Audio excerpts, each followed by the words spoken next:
हाल ही के दिनों में जो नया फैशन बना है कि सनातन के बारे में कुछ भी टिप्पणी करो या सनातन से जुड़े हुए लोगों के बारे में कुछ भी करो, वाकई में आपने सनातन को राष्ट्रीय धर्म कहा था कि भाई ये एक तरह से हमारा राष्ट्रीय धर्म है। क्या सनातन जो है कैसे राष्ट्रीय धर्म है, ये आपसे संक्षेप में समझना चाहूँगा। और दूसरा, सनातन के ऊपर आरोप लगाना या उनके संत महात्माओं के ऊपर सवाल खड़े करना, क्या ये नया फैशन है लिबरल लोगों का? देखिए, एक बात हमें जरूर ध्यान देना होगा, हर देश, हर व्यक्ति की, हर देश की अपनी एक आत्मा होती है जो उसकी पहचान होती है। भारत की आत्मा सनातन धर्म में निवास करती है और ये भारत की पहचान भी है। सनातन धर्म ने अलग अलग कालखंड में दुनिया की कौन सी ऐसी जाति, मत या मजहब है जिसको अपने यहाँ शरण न दिया हो। हर एक को संकट के समय अगर कोई एक धर्म उनके संरक्षण के लिए और उनके आश्रय के लिए खड़ा रहा तो सनातन धर्म रहा है। एक दूसरा, हमें जब धर्म की हम बात करते हैं तो धर्म, मत, मजहब और संप्रदाय के बीच में भेद अवश्य में तो देखना होगा। धर्म एक व्यापक अवधारणा है, एक जीवन पद्धति है। मत, मजहब यह एक उपासना विधि मात्र है। इसे हम धारणात्मक व्यवस्था के साथ जोड़ के नहीं देख सकते। कौन व्यक्ति किस उपासना विधि को स्वीकार करता है ये उसका विषय है, लेकिन इस चराचर जगत के हर जड़ और चेतन वस्तु का अपना एक धर्म है जो उसको पहचान दिलाता है। जैसे अग्नि का धर्म दाहकता है, वायु का धर्म स्पर्श का है, जल का धर्म शीतलता का है। हर व्यक्ति हो या जड़ और चेतन कोई भी वस्तु हो, उसका अपना एक धर्म जरूर है, यानी उसका धर्म कर्तव्य से है। तो हमारा सनातन धर्म हमें अपने कर्तव्यों के प्रति आगाह करता है, अनुशासित भी करता है। लोग बड़ा कहते हैं, मैं थोड़ा इस डिस्कशन में थोड़ा सा 5 मिनट और लूंगा आपके। लोग कहते हैं धर्म निरपेक्ष है हम। तो क्या कोई व्यक्ति अपने धर्म से निरपेक्ष हो सकता है? जैसे मैं पत्रकार हूं, मेरा काम जो है सवाल पूछना है। इस चराचर जगत में कोई भी धर्म से निरपेक्ष नहीं हो सकता। अगर वायु निरपेक्ष हो जाएगी,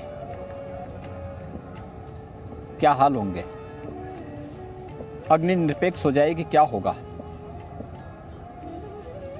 सूर्य निरपेक्ष हो जाएगा तो क्या होगा?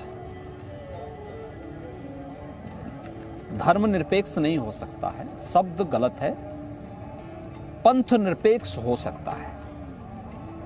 उपासना विधि की स्वतंत्रता हर व्यक्ति को है। वो अपने अनुसार अलग अलग उपासना विधि को, जो उसको अनुकूल लगता है, जो उसका अंतःकरण उसको परमिट करता है, उसके अनुसार वो उसको अंगीकार कर सकता है। पंथ निरपेक्ष व्यवस्था हो सकती है, लेकिन धर्म निरपेक्ष व्यवस्था नहीं हो सकती। मैं एक चीज और पूछना चाहूंगा कि जब सनातन की बात होती है, धर्म की बात होती है, या फिर राजनीति की भी बात होती है, और जब सनातन और राष्ट्रवाद का परचम लहराता है, तो कई लोग कहते हैं ये तो सेक्युलर देश है, आप देश के संविधान के विरुद्ध जा रहे हैं। क्या सेक्युलर धर्मनिरपेक्ष होना है या पंथ निरपेक्ष होना है? देखिए, सेक्युलर पंथ निरपेक्ष होगा। धर्म से निरपेक्ष होने का मतलब अपने कर्तव्यों से निरपेक्ष हो जाना है। धर्म निरपेक्ष होने का मतलब सदाचार से निरपेक्ष हो जाना है। धर्म निरपेक्ष होने का मतलब उन जीवन मूल्यों से निरपेक्ष हो जाना है जिस पर व्यक्ति और समाज का जीवन टिका हुआ है। सेकुलरिज्म की बात वे लोग हमें न समझाएं।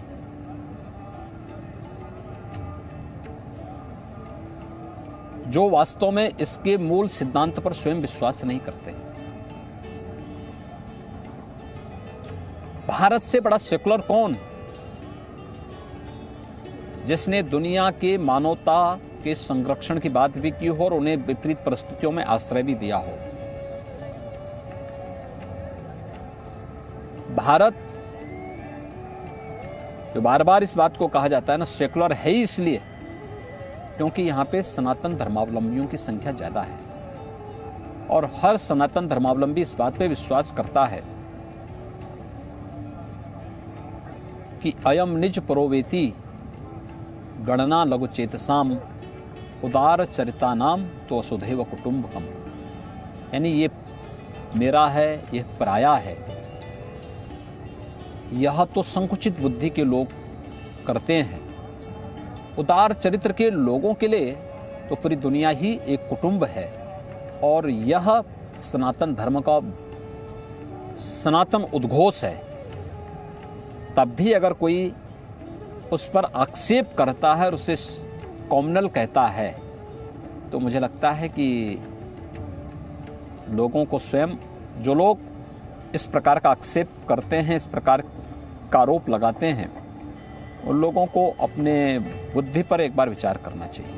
एक बात मैं पूछना चाहता हूँ, जैसे ही कोई नया साधु संत आया है, उभरा, एक यंग संत हैं बहुत ज़्यादा बागेश्वर धाम के, वो लोगों के बारे में कुछ प्रिडिक्शन करते हैं और वो कहते हैं मैं चमत्कार नहीं करता, मेरे ईष्ट की आराधना करता हूँ किसी की दुख के सुन के, और मेरे पास कुछ मतलब मेरे दादाजी से मुझे कुछ सिद्धि मिली हुई है, ये ट्रिक नहीं सिद्धि है। लेकिन लोगों ने उनके खिलाफ पूरा कैंपेन चला दिया। आप इसको कैसे देखते हैं? आपने भी इसके बारे में देखा या पढ़ा होगा। देखिए ये किसी पे थोपा तो नहीं जा रहा है। आपका विश्वास है, आप मानिए, आपका विश्वास है, नहीं मानिए। आपका धर्म में विश्वास है, आप मान भी सकते हैं, नहीं भी मान सकते हैं। ये हर व्यक्ति को कहीं कोई बात थोपी तो नहीं जा रही है। अब जिसको विश्वास है वह करता है, किसी एक स्थान पे करता है, जाता है, उसकी अपनी आस्था, उसकी आत्मा संतुष्ट होती है, तो आप उसके मार्ग में क्यों बाधा बन रहे हैं? लेकिन धर्म शाश्वत मूल्यों पर आधारित है। मुझे लगता है कि उसकी सात्विकता और उनके शाश्वत मूल्यों को हमें हर हाल में बनाए रखना होगा। किसी भी प्रकार के उस प्रकार के बातों को उसमें डालने से हमें परहेज करना होगा जहाँ पे आडंबर दिखता हो, जहाँ पर किसी भी प्रकार का कोई बनावटीपन दिखता हो। जो वास्तविकता है उसको भी पूरी शालीनता के साथ देश और दुनिया के सामने अगर हम रखें तो उसके परिणाम और बेहतर आ सकते हैं। एक बात मैं आपसे जानना चाहूँगा यहाँ पे, क्या आपको लगता है कि सनातनी कुछ जरूरत से ज़्यादा सहिष्णु है, इसीलिए हम पर हमले होते रहे इतने बड़े इतिहास के बाद, इसीलिए बार बार लोग आक्रमण करके किसी तरह से ये सच्चाई हो भी सकती है, लेकिन हम सनातन हैं इसीलिए क्योंकि हम सत्य के पक्षधर हैं।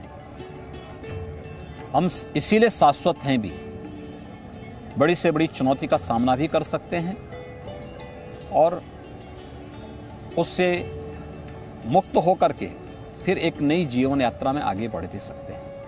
जब भी आप ये सब बातें करते हैं, और आप चूंकि खुद एक महंत हैं, खुद योगी हैं, और आप इतनी बड़ी पीठ को रिप्रेजेंट करते हैं, लोग ये कहने लगते हैं योगी जी तो पोलराइजेशन कर रहे हैं, ध्रुवीकरण कर रहे हैं। देखिए, पोलराइजेशन नहीं है, यह वह सत्य है जो विश्व मानवता जिसके पीछे आज आ रही है। आखिर योग के पीछे विश्व मानवता भाग रही है ना। आज आयुर्वेद की पद्धति को कोरोना कालखंड में दुनिया ने स्वीकार किया ना, तो यही सनातन है।